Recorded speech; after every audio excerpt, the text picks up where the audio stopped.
बताया था और यौगिक क्या होते हैं उसके विषय मैंने बताया था। और आज हम इसके नामकरण को थोड़ा सा बड़ी स्थिति में लेकर चलेंगे। तो कार्बनिक यौगिकों का नामकरण, इसमें मुख्य रूप से इसके नामकरण की विधि सबसे पहले होमोलॉगस सीरीज से शुरू होती है।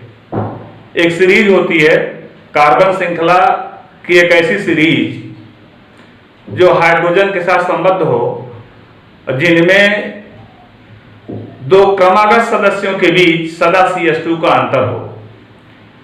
उसी सीरीज को हम होमोलॉगस सीरीज नाम देते हैं कि कार्बनिक यौगिकों की समूहों की एक ऐसी सीरीज, एक ऐसी श्रृंखला जिनके बीच सदा CH2 का अंतर होता है, उन्हें हम होमोलॉगस सीरीज कहते हैं। जैसे आप देखिए CH4 C2H6 C3H8, तो यहां पर आप देख सकते हैं कि C3H8, इसमें से मैंने C2H6 माइनस कर दिया, तो यहां पर आप देखिए कि 8 में से 6 को माइनस किया तो हो गया 2, और C3 में से C2 को माइनस किया तो हो गया C।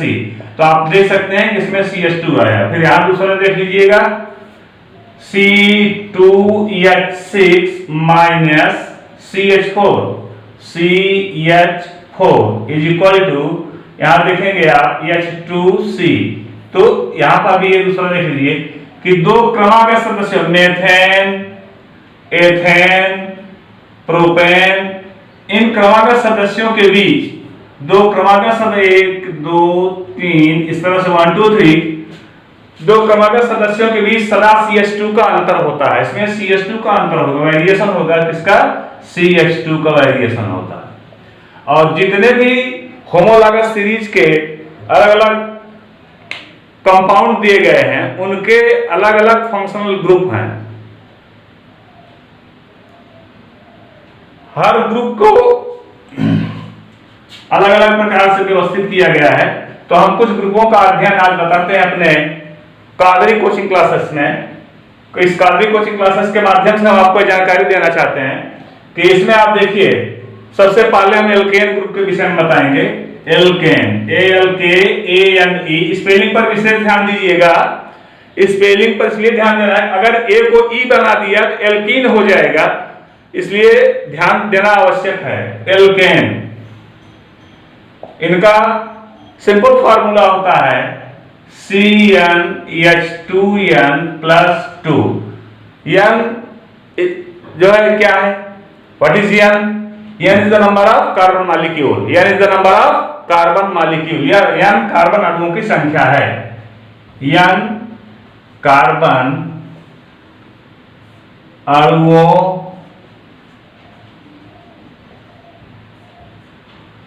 की संख्या है। यहां पर अगर हमने देखा है n इक्वल टू हमने 1 रखा है, n इक्वल टू अगर हम 1 रखेंगे तो ये हो जाएगा C1H2 multiply 1 plus 2 equal to CH4, और ये हो गया CH4 निकला CH4, और ये हो गया मीथेन। तो सबसे पहला ग्रुप आप देख रहे हैं, कौन सा आप पढ़ रहे हैं? एल्केन। एल्केन ग्रुप, इसमें दो पार्ट हैं, एक सफिक्स एक परफिक्स। एक पूर्वलग्न होता है और एक अनुलग्न होता है। तो इसका पूर्वलग्न एन होता है। पूर्वलग्न को एन कहा जाएगा, सॉरी एल्क कहा जाएगा, और अनुलग्न एन कहा जाएगा। पूर्वलग्न वह हो गया एल्क, अनुलग्न वह हो गया एन। इस तरह से अगर पूरा नाम निकाला जाए, पूरा नामकरण किया जाए, नॉमेनक्लेचर अगर पूरा लिया जाए, नामकरण अगर किया जाए, तो आप देख सकते हैं कि alk plus N is equal to alkane. तो आपने देखा कि इस तरह से एल्केन बना। तो ये पहला ग्रुप है जिसमें आप लोग देख रहे हैं, पहला ग्रुप है जिसका अनुलग्न एन आपने देखा। ऐसे जो है अलग इसका फंक्शनल ग्रुप आएगा इन, अलग फंक्शनल ग्रुप आएगा yne, aldehyde, oic, carboxylic, oic, ester, anhydride, ketone. तो इस तरह से आप देख सकते हैं कि इनमें जो है इनकी संख्या इनकी अलग अलग हो जाएगी और इनका नामकरण भी इनके ग्रुपों के आधार पर अलग अलग हो जाएगा। तो यहां पर आप देखिए, तो सबसे पहले मैंने भी एल्केन के विषय में बताया, फिर एल्केन के और कंपाउंडों को देख लीजिए आप। CnH2n प्लस 2, यहां पर अगर हमने यानी की वैल्यू को 1 लिया है, n इक्वल टू 1 तो हो गया C1H2 multiply 1 plus 2 equal to CH4, ये हो गया मीथेन। स्ट्रक्चर में आप देखेंगे इस तरह से इनका स्ट्रक्चर बना जो कल बताया गया था आपका। परंतु ध्यान दीजिएगा जो ये स्ट्रक्चर है यह राइट स्ट्रक्चर नहीं है मीथेन का। मीथेन का टेट्राहेड्रल स्ट्रक्चर है जो लीवेल और वान टॉप ने दिया है। जो स्ट्रक्चर लीवेल और वान टॉप ने दिया है वो स्ट्रक्चर इस प्रकार से है, कार्बन यहां पर,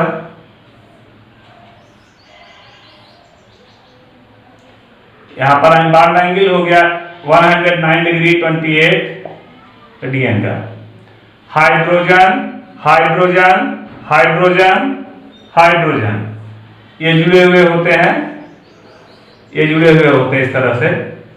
और इसका स्ट्रक्चर आप देख सकते हैं इस तरह से बन रहा है, इस तरह से। और यहां पर जितने भी एंगल हैं, आप ये मत सोचिएगा कि आज छोटा दिखाएगा यहाँ का एंगल कम होगा, ऐसा कुछ नहीं है। सभी एंगल सेम होते हैं 109 डिग्री 28 रेडियन का। यहां भी सेम एंगल होगा 109 डिग्री 28 रेडियन का। यहां भी सेम होगा 109 डिग्री 28 रेडियन। इस तरह से आप देख रहे हैं कि अपना एक कंपाउंड एक स्ट्रक्चर बनाया। अगला अगर हम अगले को ऐड करना चाहते हैं इसमें, देखो कैसे ऐड करते हैं। तो इस तरह से अगले कंपाउंड में आपको सिर्फ CH2 जोड़ना है, ध्यान रहे CH2 ही सिर्फ जोड़ना है। अब n इक्वल टू हमने किया है 2, यहां हो गया C2H2 मल्टीप्लाई 2 प्लस 2, 2 2 या 4 2 6, इट मींस C2H6, ये हो गया ethane, sorry ethane.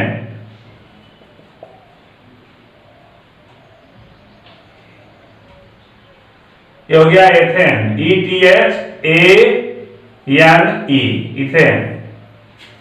n equal to हो गया 3, यहां पर देखिए C3H2 मल्टीप्लाई 3 प्लस 2, 2 3 या 6 प्लस 2 8, C3H8, ये हो गया प्रोपेन, प्रो प्लस एन, ये प्रोपेन, प्रो प्लस एन, ये हो गया प्रोपेन। इस तरह से आप देख रहे हैं कि ये एल्केनो का, किसका, एल्केनो का, एल्केनो का, ALKANE, एल्केन का नामकरण आप देख रहे हो कि एल्केन को मुख्य रूप से ऐसे इनका नामकरण किया जाएगा। एल्केनो के लिए इस प्रकार से नामकरण की पद्धति बताई गई, जिसमें methane, ethane, propane, butane, pentane, hexane, heptane, octane, इस तरह से आप बनाते रहिए, कोई दिक्कत जो है वो नहीं आएगी। अब एल्केन के बाद अगला ग्रुप आता है एल्कीन का। एल्केन में कल मैंने आपको ऑलरेडी बताया, प्रीवियस लेसन जो है उसमें लेसन में मैंने जो लेक्चर दिया था उस लेक्चर मैंने आपको बताया था कि एल्केन में दो होते हैं, एक जो है सैचुरेटेड होते हैं और एक अनसैचुरेटेड होते हैं। एक सैचुरेटेड वो होते हैं जो कि सिंगल बॉन्डेड होते हैं, जो अनसैचुरेटेड होते हैं वो डबल बॉन्डेड होते हैं। इस वजह से हमने आपको अपने प्रीवियस टॉपिक में, प्रीवियस लेक्चर में मैंने आपको बताया था, एक्सप्लेन किया था। तो अब आप देखेंगे कि यहाँ पर मैंने इसका नामकरण कर दिया। अब हम नामकरण करते हैं एल्कीनो का। तो पहले हम ये देखते हैं कि ये फंक्शनल ग्रुप कौन कौन से हैं। तो यहां पर आपने देखा कि ये जो है, यहां पर आप देख सकते हैं कि ये जो है पूर्व लग्न धन अनुलग्न, पूर्व लग्न धन अनुलग्न, ये हो गया यौगिक का नाम। क्या हो गया? यौगिक का नाम हो गया, यौगिक का नाम। तो फार्मूला हो गया यौगिक का नाम बराबर हो गया पूर्व लग्न धन अनुलग्न। यौगिक का नाम बराबर हो गया क्या? पूर्व लग्न धन अनुलग्न। इस तरह से पूर्व लग्न और अनुलग्न को आपस में ऐड कर दिया जाता है, जोड़ दिया जाएगा तो यौगिक का नाम निकल आएगा। जैसे अभी आपने देखा एल किया गया प्लस एन किया गया, तो यह हो गया एल्केन। अब हम दूसरा बताने के लिए, अभी आपने देखा किस पर हमने नामकरण किया, इसका हमने जो है टॉपिक बताया आपको, इसका एग्जांपल मैंने समझाया। तो ये सारे पॉइंट आपको भी कादरी कोचिंग क्लासेस के माध्यम से बताए जा रहे हैं। अब फिर आप देखिएगा हम एल्कीन अगला अपना ग्रुप बताने चल रहे हैं इन। तो ध्यान से देखिएगा कि कुछ फंक्शनल ग्रुप होते हैं, क्रियात्मक समूह, जिनके लगने से यौगिक का नाम बदल जाता है। जैसे सिंगल बॉन्ड रहेगा तो हम एन बोलेंगे। क्या बोलेंगे? एन बोलेंगे, एन। अगर ये डबल बॉन्ड हो गया तो इसको ई एन ई, इन बोला जाएगा, इन बोला जाएगा। और यदि ये ट्रिपल बॉन्ड हो गया इसको वाई एन ई, आइन बोला जाएगा, आइन बोला जाएगा, वाई एन ई। और यही single C double O O H, आप देखिए इसको कार्बोक्सिलिक, कार्बोक्सिलिक,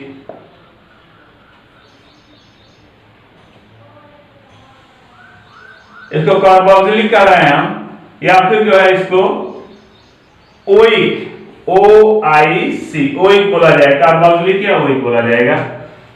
अगर आपको एल्डिहाइड लिखना है, single bond C double bond O single bond O L, CHO हो गया, सॉरी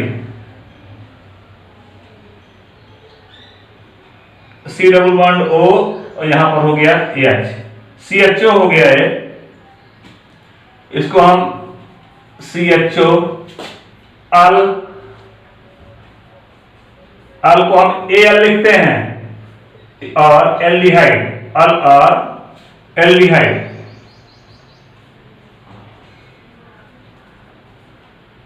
अल और एल्डिहाइड। इस तरह से एन, इन, आइन, और कार्बोक्सिलिक ग्रुप या ओइक, फिर अल, और आगे देखिएगा जिसे हम कीटोनों को ले रहे हैं, अगले ग्रुप को भी हम ले रहे हैं यहां पर। ये सब क्रियात्मक समूह हैं, याद रखिएगा। इनको फंक्शनल ग्रुप के नाम से जाना जाता है, फंक्शनल ग्रुप हैं, इनको हम फंक्शनल ग्रुप के नाम से जानते हैं। जिसमें अभी आपने देखा कि एन है, इन है, आइन है, और दूसरा आप देखिए जैसे ओन मैंने बताया, single bond C, C double bond O, double bond O, इस तरह से ये CO समूह हो गया। दोनों साइड में हमने लगाया, हमें बॉन्ड लगाया हुआ है, इसको बाद में हम एल्किल से ले जाकर के जोड़ते हैं, तो ये हो जाएगा R single bond C double bond O single bond R dash, R is equal to R dash, R is lower than R dash, R is greater than R dash. तो R की वैल्यू होती है, the value of R, the value of R is equal to Cn S2n plus 1। ये होता है।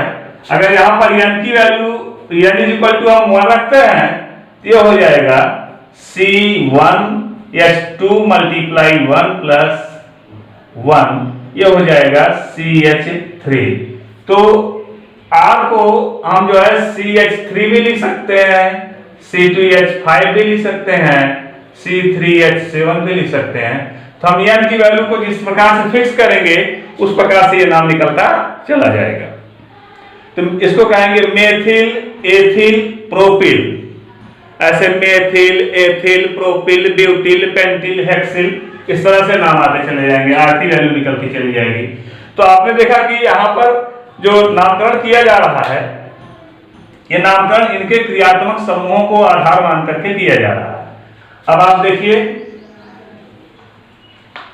जो हम एल्कीनों के विषय में बोलते हैं, एल्कीनों के विषय में बोलते हैं,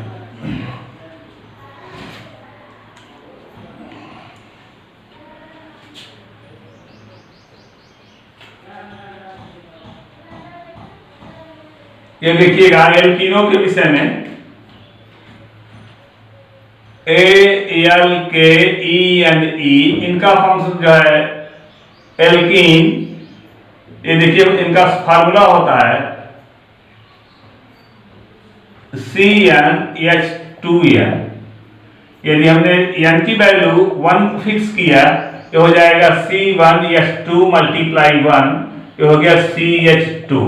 इसको मेथिन नहीं बोला जाएगा क्योंकि मेथिन नहीं बनता है।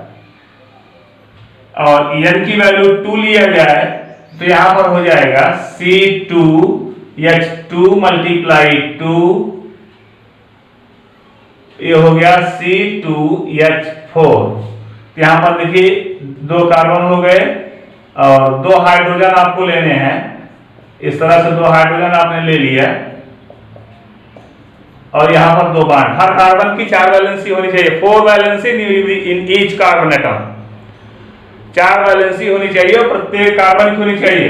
वैलेंसी न इससे कम हो न इससे ज्यादा हो। अगर वैलेंसी इससे कम हो रही है तभी आपका कंपाउंड गलत है, और वैलेंसी इससे ज्यादा हो रही है तभी आपका कंपाउंड गलत है। इसलिए वैलेंसी को आप ध्यान में रख करके जो है इस तरह से काउंट कर लीजिएगा 1 2 3 4 1 2 3 4। ये कोवैलेंट बॉन्ड है, कोवैलेंट बॉन्ड दोनों के साथ काउंट किया जाएगा। ये मत सोचिएगा कि एक बार सर जी यहां काउंट कर रहे हैं फिर यहां क्यों काउंट कर रहे हैं, नहीं, कोवैलेंट बॉन्ड है, साझे का बॉन्ड है ये, इसलिए दोनों में काउंट किया जाएगा 1 2 3 4 1 2 3 4। तो इसके बॉन्ड इक्वल है, ये हो गया CH2 डबल बॉन्ड CH2, इसको बोला गया एथीन। क्या बोला गया? एथीन बोला गया। इस तरह से अब आप और का भी नामकरण कर सकते हैं, निकाल सकते हैं। यहां पर देखिए, अगर हमने लिखा C3H, अब यहां फार्मूला यही है CnH2n ओनली, तो C3H6 हो जाएगा, डबल इसका n का डबल है 2n, तो Cn इसका जो लिया जाएगा वैल्यू इसका जस्ट डबल 2n 6 मींस अगर इसको रख कर भी निकालना चाहो देख लो आप C3H2 मल्टीप्लाई 3, ये हो गया C3H6। आप देखिए यहां पर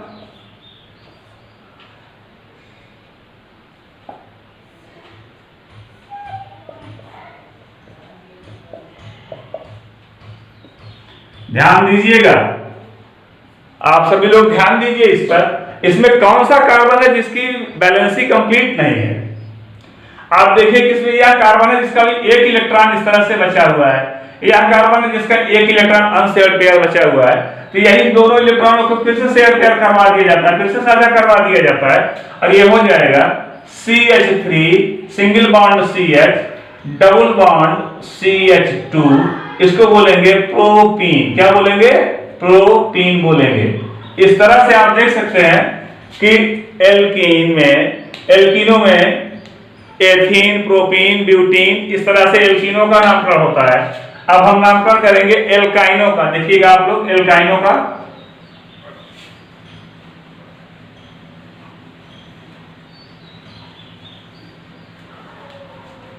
एल्काइनों का नामकरण देखिएगा YNE, ALKYNE। इनका जो फंक्शनल ग्रुप होता है वह है आइन। इनके फंक्शनल ग्रुप को आइन बोला जाता है, YNE आइन बोला जाता है YNE। और ये जो होते हैं ये ट्रिपल बॉन्डेड होते हैं। इनका फार्मूला होता है, ग्रुप का फार्मूला होता है, इनके ग्रुप का फार्मूला होता है CnH2n-2। एल्केन में +2 था, एल्काइन में -2। अब यहां पर अगर हम देखेंगे कि n = 1 रखते हैं तो यहां पर C1H2 × 2 - 2 मल्टीप्लाई 1 - 2, ये हो जाएगा C1H2 = 0, C1H0, इसका जो है हो गया C1H0। ये कोई नामकरण नहीं हुआ इसका। n की वैल्यू अगर हम 2 रखते हैं, C2H2 × 2 - 2 हो गया C2H2। अब यहां पर देखिए 2 कार्बन और आपके पास 2 ही हाइड्रोजन है, एक हाइड्रोजन हम एक कार्बन के पास लगा देते हैं और जो 3 इलेक्ट्रॉन अनशेयर्ड पेयर बचते हैं उसको हम शेयर पेयर करवा देते हैं इस तरह से। ये हो जाएगा CH ट्रिपल बॉन्ड CH। ये हो गया आपका एथाइन। एथाइन बोला गया इसको, माने yne group, YNE yne group. इस तरह से आप इसमें ethyne, propyne, butyne, pentyne, hexyne, heptyne, octyne, nonyne, decyne. आप आयन मींस आपने देखा एन जिसमें सिंगल बॉन्ड रहा, इन जो डबल बॉन्डेड रहे। अब आपने देखा तीसरा आयन जो ट्रिपल बॉन्डेड रहे। जो सिंगल बॉन्डेड रहे उनको हमने कहा कि सैचुरेटेड है, संतृप्त है, सिंगल बॉन्डेड। और जो डबल और ट्रिपल बॉन्डेड रहे वो उनको हमने कहा कि अनसैचुरेटेड हाइड्रोकार्बन है। ये ऐसे हाइड्रोकार्बन है जिनको हम अनसैचुरेटेड, असंतृप्त, जिनके outer most orbit completely fulfil नहीं है, वो अपने आउटर मोस्ट ऑर्बिट को फुलफिल करने के लिए शेयर पेयर कर रहे हैं, साझा कर रहे हैं। शेयर पेयर करने के बाद ही उनका आउटर मोस्ट ऑर्बिट फुलफिल होगा। इस तरह से आप देख सकते हैं एल्केन, एल्कीन, एल्काइन। और अब हम आगे के ग्रुपों की व्याख्या करेंगे, थोड़ा सा देखते रहिएगा आप लोग कार्बनिक कोशिक क्लासेस के माध्यम से। अब हम अगला एल्केन, एल्कीन, एल्काइन के बाद अगर आपको और ग्रुप बनाना है एल्कोहल, तो ये हो जाएगा CnH2n+1OH। इनको ऑल, OL ऑल या और एल्कोहल, एल्कोहल। ध्यान देंगे कि ये काफी लंबा ग्रुप है और इस पर काफी ज्यादा alcohol, monohydric alcohol, dihydric alcohol, trihydric alcohol, 1 degree alcohol, 2 degree alcohol, 3 degree alcohol, normal alcohol, iso alcohol, neo alcohol. तो इस तरह से एल्कोहलों की कई डिग्रियां होती हैं, कई नामकरण होते हैं, जिनके विषय हम आपको आगे कल व्याख्या नए लेसन में इसकी व्याख्या करेंगे। अभी सामान्य रूप से इनका नामकरण देखते हैं। अगर हमने n की वैल्यू को 1 फिक्स किया तो ये हो जाएगा C1H2 × 1 OH। ये हो गया CH3OH। इसको बोलेंगे मीथेनॉल या मेथेनॉल बोलते हैं ना, इसको मेथेनॉल या मीथेनॉल। n की वैल्यू अगर हम 2 फिक्स करें, C2H2 × 2 प्लस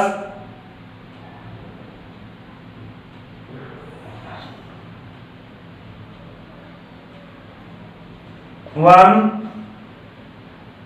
OH। ये हो गया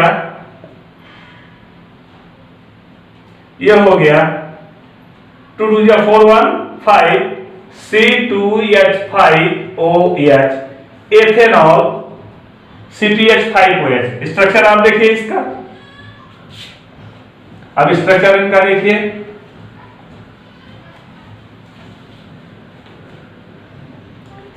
स्ट्रक्चर सेम वैसे से आप एल्केन में बनाए थे और एक हाइड्रोजन को रिप्लेस करके उनके फंक्शनल ग्रुप को आप जोड़ते चले जाएंगे।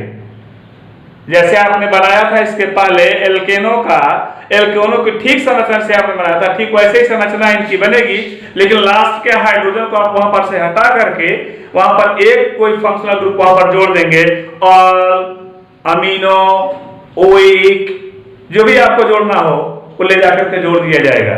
और कुछ ग्रुप होते हैं जो मिड में बीच में आकर, चेन के बीच में आकर के जुड़ते हैं, जैसे कीटोन, ओन, ये बीच में आकर के जुड़ेगा, एस्टर ये बीच में आकर के जुड़ेंगे। इस तरह से ऑन और एस्टर ये बीच में आकर जुड़ रहे हैं। अब देखिए इस तरह से हमें बताया COOH CHO अल या aldehyde, C double bond O ये हो गया ketone, single bond OH all इनको कहा गया ओइक या कार्बोक्सिलिक, इनको कहा गया अल एल्डिहाइड, इनको कहा गया ओन या कीटोन, इनको कहा गया ऑल या हाइड्रोक्सी।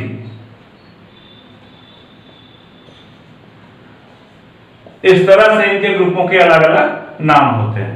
अब इनको चेन में आप रखते जाएगा लास्ट में ले जाकर के, लास्ट में जैसे आपने देखा चेन को आपने बनाया, इस तरह से आपने चेन को बनाया CH3 आपने मान लिया, लास्ट में आपने लिख दिया C डबल OH, ये हो गया CH3 C double OH 1 2 ethanoic acid या एसिटिक एसिड, इसको हम कहेंगे एथेनोइक एसिड या एसिटिक एसिड, एसिटिक एसिड या एथेनोइक एसिड। इस प्रकार से आप लगा दिया, किसी ने एक ओइक को लगा कर नाम निकाल दिया, ओइक को आपने लगाया और कंपाउंड आपने बना लिया। दूसरा आप देखिए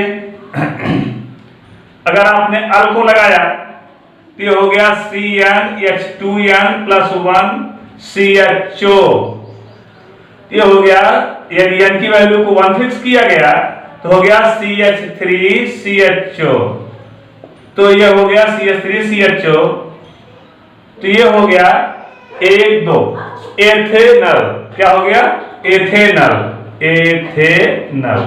अगर एथेनल हो गया क्या मेथेनल नहीं होगा, इसमें ध्यान ये देंगे क्योंकि होमोलॉगस सीरीज से आपने देखा है कि दो क्रमागत सदस्यों के बीच सदा CH2 का अंतर होता है।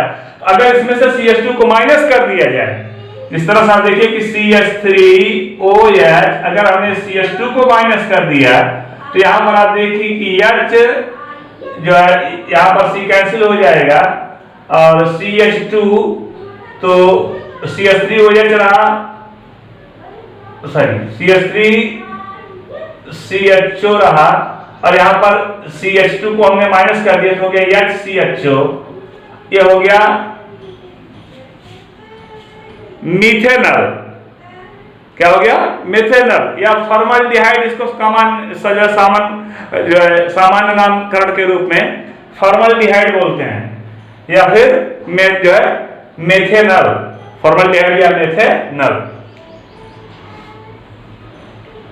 इस तरह से आपने देखा कि एल्डिहाइडों का नामकरण मैंने बताया आपको, और अब हमको इसमें एस्टर कहां पर बीच में जोड़ने वाले कंपाउंड एस्टर कीटोन ये सब बीच में जुड़ते हैं, और आगे अभी अमीन आपको कैसे जोड़ना है, सल्फोनो कैसे जोड़ना है, और नाइट्रो कैसे जोड़ना है, नाइट्राइट कैसे जोड़ना है, इन सारे ग्रुपों को हम आगे जो है कैसे जोड़ेंगे, किस प्रकार से जोड़ेंगे और उनके नामकरण किस प्रकार से करेंगे, इसकी जानकारी हम कल आपको अपने अगले एपिसोड में, अपने अगले जो है लेक्चर में हम आपको देंगे कादरी कोचिंग क्लासेस के माध्यम से। तो आप लोग पहले हमारे इस चैनल को सब्सक्राइब करेंगे, चैनल को सब्सक्राइब करना नहीं भूलेंगे, हमारे चैनल को सब्सक्राइब कर लेंगे तो आपको हम प्रतिदिन नई नई जानकारी जो है हर ग्रुपों के विषय में, फिजिक्स केमिस्ट्री बता रहे हैं, इसके बाद फिर हम आपको फिजिक्स शुरू करेंगे, फिर जो है बायोलॉजी आपको बताया ही गया,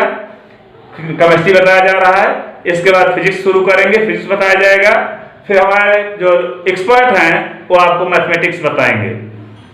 तो इस तरह से हम अलग अलग जो है सब्जेक्ट को लगातार जो है अपने चैनल के माध्यम से आप तक पहुंचाते रहेंगे, चैनल पर डालते रहेंगे, और आप लोग हमारे चैनल को सब्सक्राइब कर लेंगे तो आपको हमेशा इस तरह से मिलता रहेगा।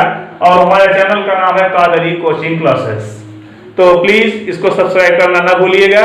तो कादरी कोचिंग क्लासेस इसको सब्सक्राइब करिएगा, और लगातार आप जो है इस लॉकडाउन में आप जब तक घर बैठे हुए हैं इस हमारे इस चैनल के माध्यम से लगातार जो है ब्रेन को जो प्रोपगेट करते रहिए, बढ़ाते रहिए, दिमाग को बढ़ाते रहिए, और लगातार आप पढ़ते रहे, हमसे जुड़े रहिए।